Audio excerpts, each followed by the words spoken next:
Welcome to the Guided Podcast. My name is Dr. Blake Jones. I'm a therapist in Jessamine County, and I'm so excited for you to be joining us on our initial podcast. This is our first one, and I'm very excited to have my friend Paige Walker with me. Paige, thank you for driving down from my pleasure. Midway. It's so good to see you again. You and I have known each other for many years, and we're going to talk about our friendship and our relationship. But I'm really interested in your journey of recovery. That's what this podcast is going to be about. And so when I was putting it together, I was thinking, what a great person to have on this, my friend. But also, you're a therapist, you're in recovery. So tell me a little bit about what you're doing right now, and then we'll go backward and talk about your journey. Sure. Thank you.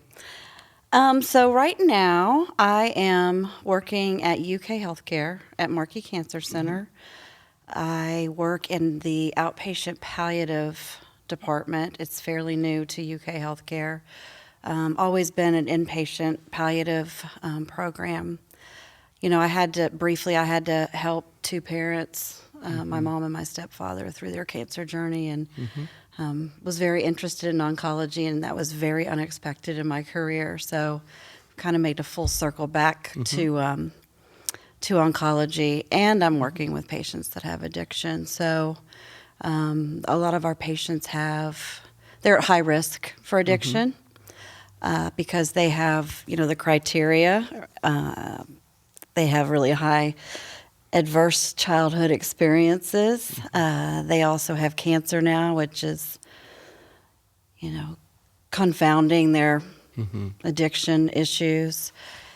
Or we prescribe a lot of high-dose opioids, so we have to monitor risks a lot. So I get to kind of do both things that I'm very passionate about. Yeah. Yeah.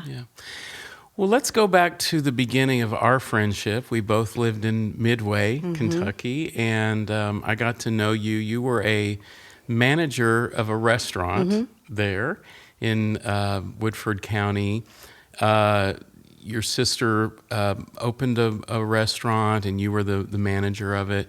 Tell us a little bit about just the restaurant industry and what that was like opening a new store like that. Sure. I've always been in the restaurant business and doing little kind of odd job type things. I dropped out of college when I was 19, and it wasn't for me. So I'd waited tables most of my life, and it was a very natural thing for me to do.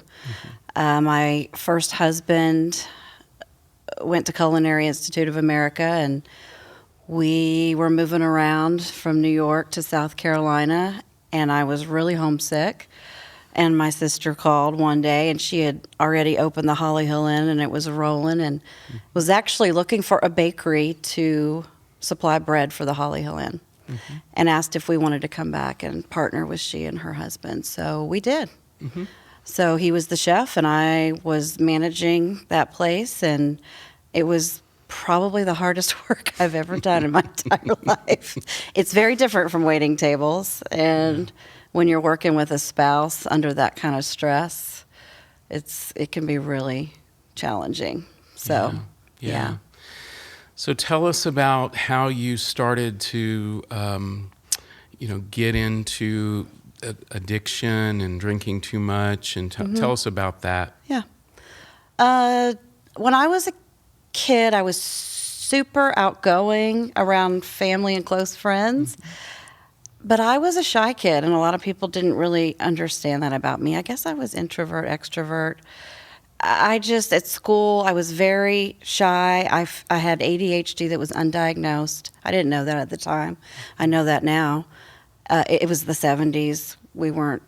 My parents were never going to give me medication or anything like that. So I was always trying to manage my emotions. I grew up in a house where there was addiction and depression and other mental health issues, and we didn't have a lot of money, and my parents got divorced, and I turned to drinking when I was probably about 14. I started drinking, like teens sometimes do, and I noticed very quickly that I became a different person in a good way in my mind, that I was very outgoing and loose and fun and the life of the party, what I've always wanted to be. So that really started way before the restaurant business, and it just kind of kept snowballing and very much didn't pay attention to it as a teenager in my early 20s. That's what I surrounded myself with, people that did things like that. So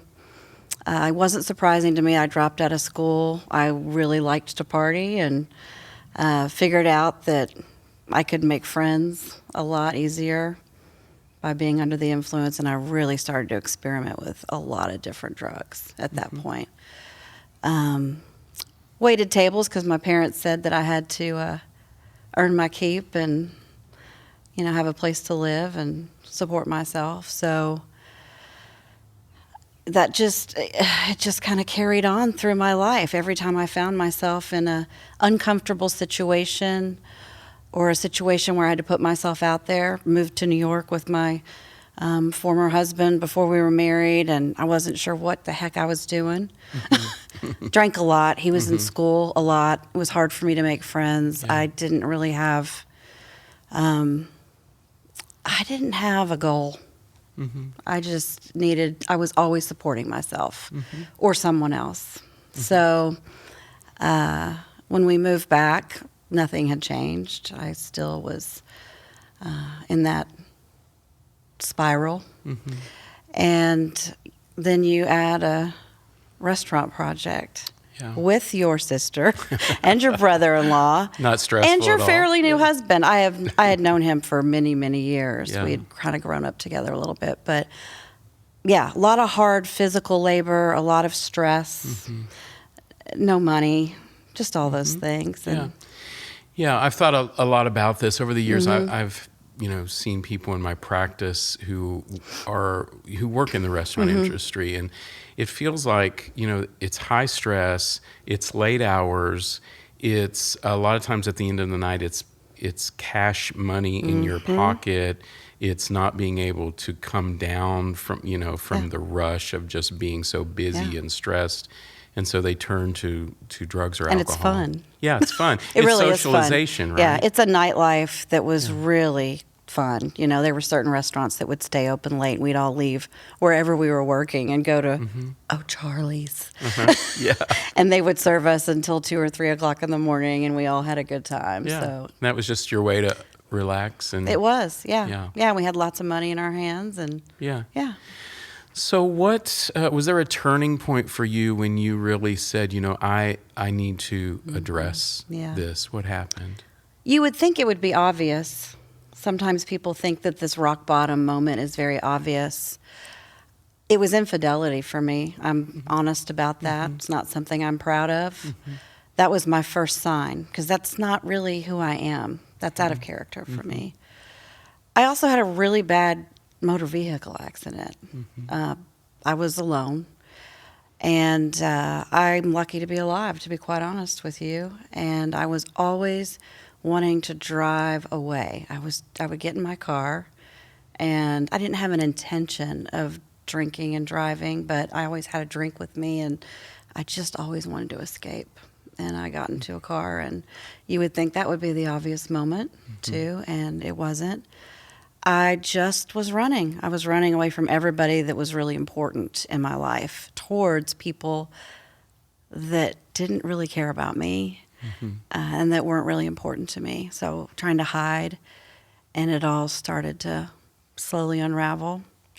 And honestly, I just had a night one night out with a girlfriend, nothing out of the usual.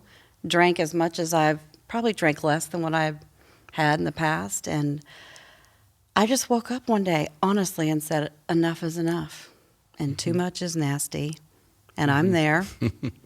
And I called my sister and just said, I need help. Asking for help is really hard when you have to be accountable. So when you tell people what's going on, which I think a lot of people knew, I knew everybody was going to be watching me after that. It was really hard to say those words because I like to hide and run. Yeah. And she said, I don't know what to do, honey. Call the back of your insurance card. And that's great. exactly what I did. And I landed in a really great place. That's awesome. Yeah.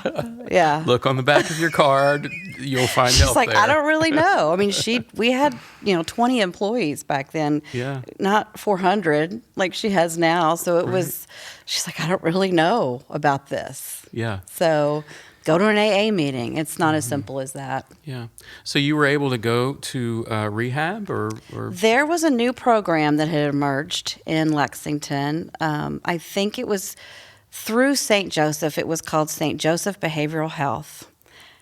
This is a God thing. Mm-hmm. I landed in a group. It was designed, I think, for nurses and doctors. You may remember it was Dr. Patton. Yeah. Mm-hmm. And they were branching out. They were seeing professionals in the community. I couldn't afford it, but we scraped together money from the cash register. Mm-hmm. And they convinced me, it was an IOP, intensive outpatient program. Yeah. They were pretty new back then. Mm-hmm. And I don't remember this part exactly, but I thought I signed a contract for a year. Maybe they just tricked me into it. I don't know. I signed something.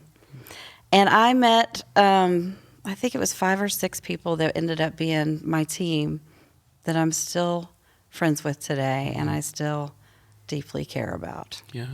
So you were still working in the restaurant business and getting sober at... I had to find a place where I could still do my job and maintain my life. So, I went, IOP back then was 3 times a week, 3 hours a day. So it was about 9 hours a week. And I do recall doing individual therapy once a week. And then my therapist, Hap Culp, got to name him. Yeah. He was my individual therapist. And he was very much into Native American culture. He is a Vietnam veteran. He was wild. And he didn't say much to me. He would sit and stare at me and kind of wait for me to peel the layers back. He didn't guide me much, freaked me out. Yeah. And then one day he said to me, "You're a pressure cooker, honey. I'm just waiting for the lid to blow off and green beans to be all over the ceiling." He'll laugh if he hears that. And I thought, and then one day this went on for months. And one day I came in, I said, "The green beans are everywhere." Yeah. It's time. Yeah. My husband at the time found out that I was having an affair and it just all, and I was sober. Yeah. I was sober I didn't have any drugs or alcohol in my system, but I was still trying to figure out how to be sober. What was the hardest part of the early days for you? I felt like I wasn't going to be funny or fun to be around anymore. It was a real issue for me. I could not name a single activity that I could possibly engage in without alcohol. Hap would take me to sweat lodges. He made me do Tai Chi. He did everything. Yeah. Oh my gosh. And all my friends were so supportive. And that, you were messy, you were sloppy. And I didn't know those things. They started to tell me these stories about who I was. Even though they were right there with me, they started to get really honest with me. And I really appreciated that. Yeah. And I stayed in that program for a year. But I was really, really scared that I was going to have to recreate myself. And you have to on some level, but I still wanted to be who I am. Yeah. Just because you stop drinking doesn't mean that you don't have to deal with what caused you to drink in the first time. Absolutely not. Yeah. And that's terrifying for a lot of people. Yeah. And I can say, 17 years sober now, I've never, ever had a drink. And that's, a lot of people celebrate that. I've had lots of behavioral relapses. And I talk about that even with my clients, that it's as long as you're still engaged with something that is promoting your recovery, that's the most important. Therapy, I'm trying to get a therapist right now. I'll be honest with you about that. You know that. Yeah. And I've come to a period in my life where I think I need to, do some work in my 50s. And you just always have to kind of keep thinking about it. It just doesn't go away. Yeah. So somewhere along the way, you decided to leave the restaurant business and become a therapist. Tell me about that journey. I went to a lot of therapy as a kid, and I thought it was very glamorous. I'll be honest with you. I really did. I saw women sitting there, and it was women, and I appreciated that. My mom was very much a liberal and, fought for women's rights, and she would wear a business suit, and I had a good role model, and I loved the women that I saw. Myrtle Proctor was one of my therapists. Yeah. A long time ago when my parents got divorced, and I just thought it was cool. I wanted to be a psychologist, and I talked to this guy, Blake Jones, who said, don't do that.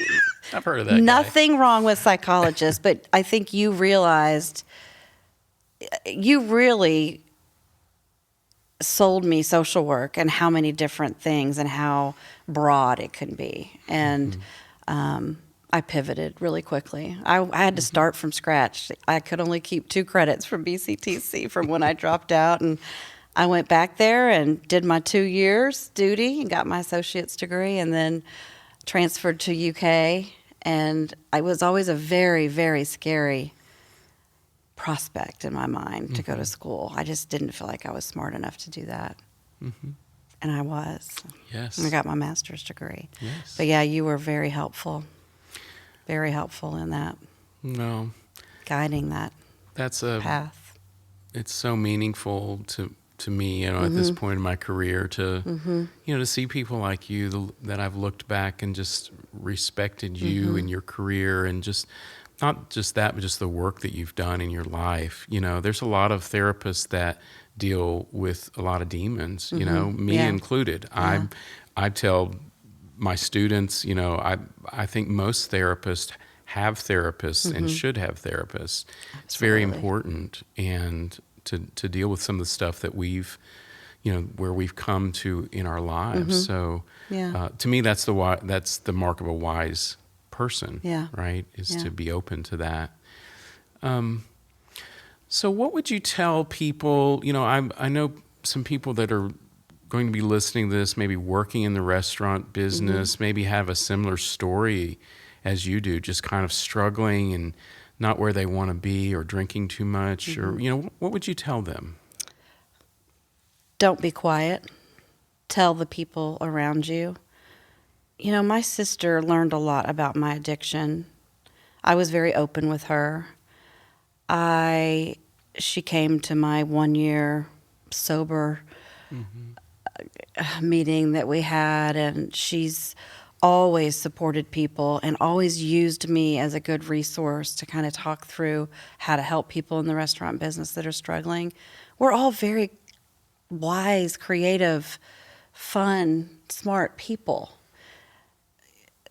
Whether it's genetics or adverse childhood experiences, some things happen where we took a turn, and doesn't make us bad people. And educating her staff about how supportive she is and having a place where people can, reach out, I think that's so important. To identify somebody in your world, in the restaurant business, that can help you figure it out. That's my best advice. And we don't have to have alcohol to have fun. A lot of restaurants are doing the whole mocktail thing now. I'm like, God, where was that 15 years ago? Struggling to find things that I could drink in social settings where I didn't feel really uncomfortable and have people looking at me. And it's a thing now. Recovery is kind of a thing now. Yeah. And I have to, put it out there. I miss the IV drug use. I didn't get into that. Doesn't mean it's not close to me. I have people I really care about that had that issue, but I missed fentanyl and all of this, the opioid epidemic that's going on right now.